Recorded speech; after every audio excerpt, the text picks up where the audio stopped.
Terms like cash on cash return, cash flow, NOI, or even cap rate get thrown around a ton when it comes to investing in real estate, especially with short-term rentals. So which returns should you care about, and what are the typical expected returns in today's marketplace? Let's break down and define what each of these are so that you can determine what the best returns are for you. Let's start with my personal favorite and probably the most talked about one in our industry, cash on cash return. So cash on cash return is just how quickly you get your money back from the money that you invested into a deal.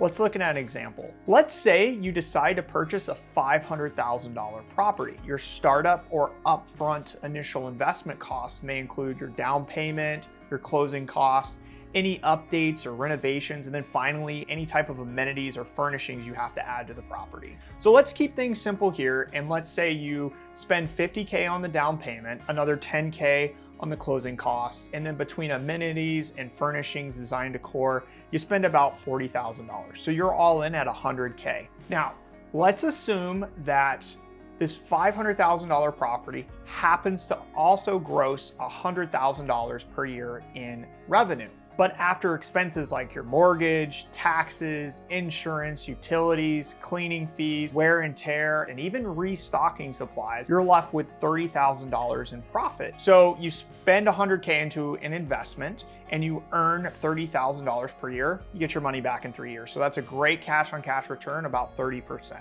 But why is cash on cash return so important? It's because getting your initial investment back is really important if you want to scale and grow your portfolio quickly. However, typically the higher the purchase price of the property, the lower the cash on cash return will go. This may not matter to you, and let me explain why. Let's say I buy a tent from Sportsman's Warehouse and I set it up in my backyard and put it on Airbnb. Now, let's pretend I make $1,000 a year, which is very doable with a tent in my backyard on Airbnb. So my cash on cash return, if you think about it, the initial investment was only $100 into buying the tent, and I made over $1,000 a year from this tent. So my cash on cash return is well over 100%. But was the return actually worth it? So there has to be some sort of trade-off here, right? So the profits need to be worth your time. So setting up a tent, sure, you made $1,000, but only generating $1,000 in profit might not be worth your time for that full year of running and communicating with guests and setting up after them and everything for the year. So understanding your time money value is key to determining what returns are important for you. Once you understand this, you'll be able to determine whether you want a higher cash on cash returning property or a higher cash flowing property. But what does cash flow mean? Remember our example of the $500,000 property that generated $30,000 in profit? Well, that's your cash flow. The $30,000 of profit is your cash flow.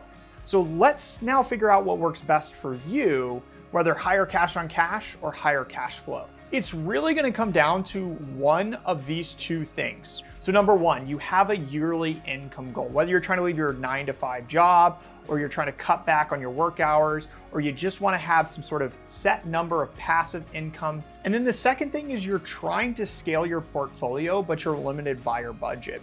Typically, when I say you're limited by your budget, that means you can't really afford anything over $500,000. So $500,000 or less budget, typically I want to see a higher cash on cash return for those type of properties. So if you're not limited by your budget and you really felt like number one best suited you, then you need to focus on cash flow regardless of the cash on cash return. This means that you should focus on generating more profit out of a particular property than worrying about how quickly you get your money back. Meaning you put in a higher down payment, you might invest more into furnishings and design and decor and maybe particular amenities so that you can milk out every single cent to maximize your profits for that particular property. What I'm saying is actually cash flow and cash on cash return can be the inverse of one another. So now that we understand the difference between cash flow and cash on cash and which ones we should probably focus on, how do you determine the specific returns that you're looking for in today's market and economy? Most deals we're seeing in the marketplace today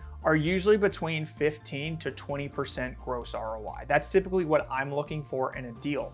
So gross ROI, it's a new term here, is the gross yearly rents divided by the purchase price of the property. So a $500,000 property that generates $100,000 in gross rents is a 20% gross ROI. Typically, when doing back of the napkin math, we see that 30% of your gross rents, so if we take that $100,000 and we say 30% of that, will usually be your profit or your cash flow.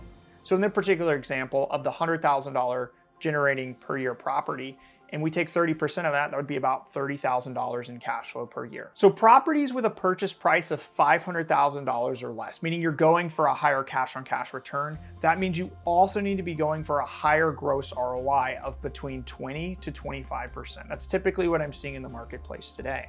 Cash flow will be a lot less, but your cash on cash return will be a lot higher. In the end, this will help us to easily determine whether a deal is a good deal or it's not, and you should toss it. Now, if you found any value in this, then you need to check out this video on how I specifically evaluate any Airbnb deal across the entire United States. Don't forget to like and subscribe and check out STR Insights.